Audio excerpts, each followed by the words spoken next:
Landlords are assholes, generally speaking. Everyone knows that. But if you think residential landlords are bad, they're nothing compared to commercial landlords. Landlords of commercial buildings are some of the cruelest, nastiest people I've ever come across. This revenge tale is about a commercial landlord and how I dealt with him.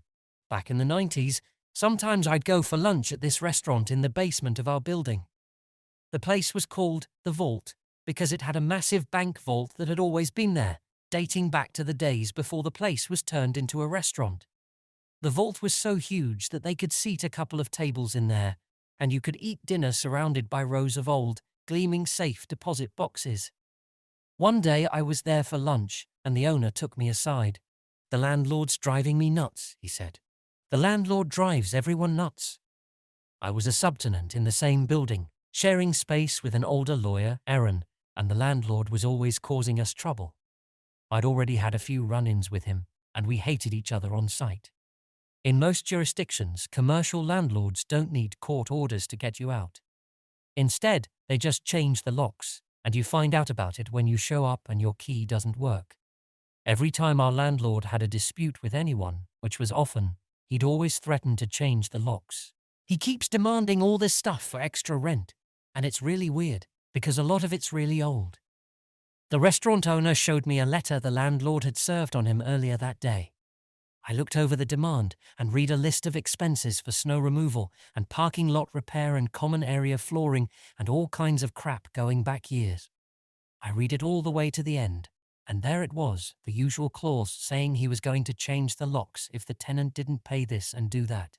From the wording of the demand, it looks like you've been fighting a while. Why did you wait before consulting a lawyer? I asked one of the lawyers I know, and he said it's hopeless. He told me the lawyer's name. It was a guy I knew with a shitty real estate practice who'd resorted to taking little legal aid cases to keep the lights on when the market tanked in '89. "You do something to make the landlord hate you?" I asked. "Because this is a bit over the top, even for our asshole landlord. He knows I'm moving the restaurant. I think he's trying to grab as much money as possible before I go.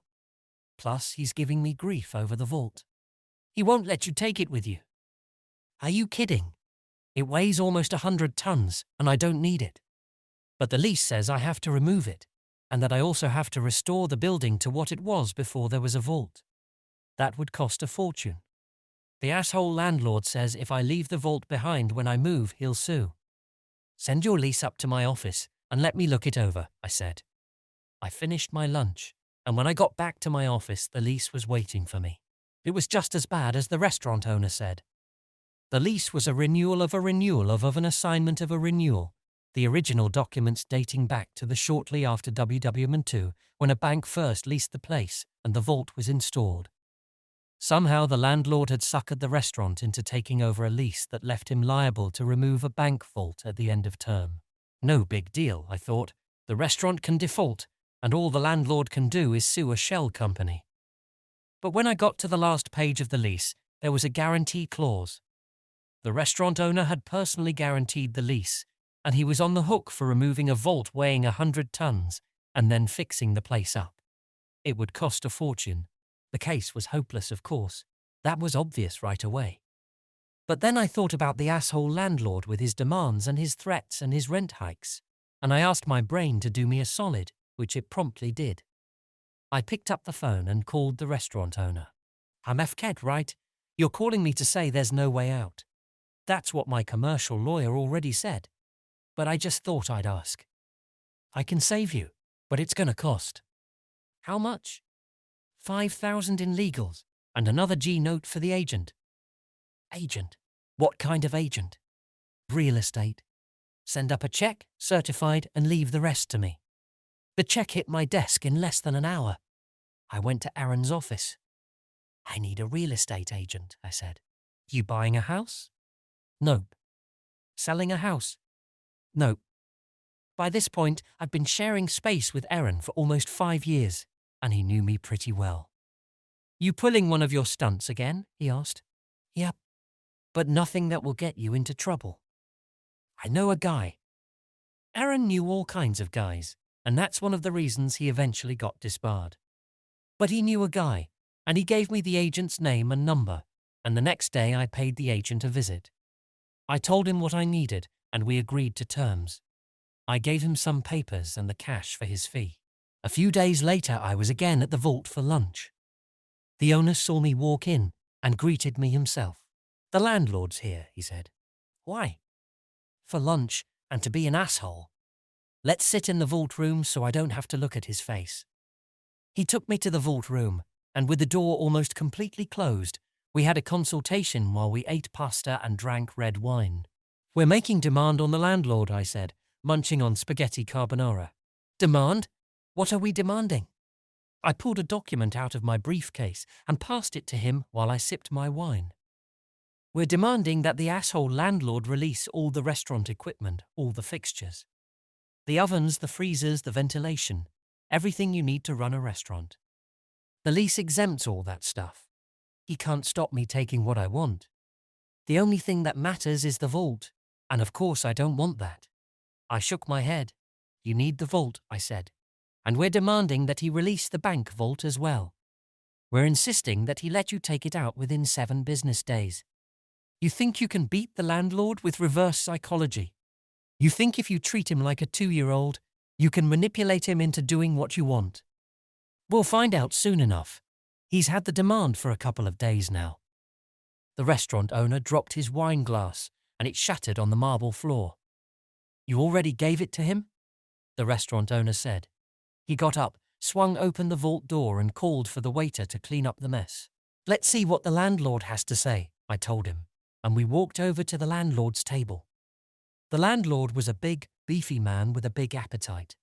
He sat alone, eating wolfishly and with his hands. "My client needs an answer today," I said. The landlord looked up at me as he chewed noisily. "I'm the vault's lawyer," I said. "I gave you a demand the other day. My client needs an answer right now. He needs the vault for a new place, and he's got to make arrangements." "Your client can forget about the bank vault," he said, wiping his massive greasy hands on an already soiled napkin. "But you can't do that," I said. My shock was feigned, but the restaurant owner's jaw dropped for real. The landlord laughed at us. "I'm the landlord. I can do what I want. I'm going to need that in writing because my client might sue." I said. "Sue all you like," the landlord told me. "Sue till you're blue in the face." He told me that I'd have a formal response by day's end, and then he told me to go away and let him finish his lunch. When the letter arrived from the landlord claiming ownership over the bank vault, I brought it downstairs and showed it to my client. "How the hell did you do that?" "Trade secret," I said. The following month, the restaurant moved out and the place was empty, and that was too bad because I had always liked eating at the vault. Now the restaurant was in a new location 20 minutes away. They called the new place the Vault, and they'd preserved the vibe of the old place. It was very similar, except they didn't have the bank vault. The bank vault, all 100 tons of it, was where it had always been, in the basement of the building where I rented space.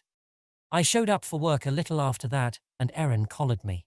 "The landlord's looking for you," he said. "Oh yeah, what about?" "He's really angry, Erin. He said his deal fell through." "Deal?" "He was supposed to rent the place downstairs to a new tenant, a bank or a credit union or something like that. They were supposed to come in to sign a lease, but they didn't show up." "And what's that got to do with me?" I said to Erin, and I said the same thing again to the landlord when he managed to track me down a couple of days later. "I know you were behind this," he said, his jowls quivering. "I know it was you. That offer from the agent, it was all bullshit. Just a trick to make me keep the vault, so that your client could sneak out of the place and leave that F-King bank vault behind. I'm gonna sue. If you're looking for counsel, I think I'm going to have to declare a conflict. I'm gonna sue the restaurant and that agent, and I'm gonna sue you." He stormed off, but the landlord didn't sue. Of course he didn't. He didn't have a contract to sue on, only a vague letter of intent that I'd drafted, enough to hook a greedy landlord who was used to having his way.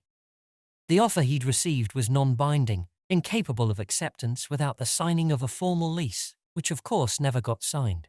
When I left Erin's place a year later, the downstairs was still unoccupied, with a sad, "For rent" sign sitting in the window, starting to look faded.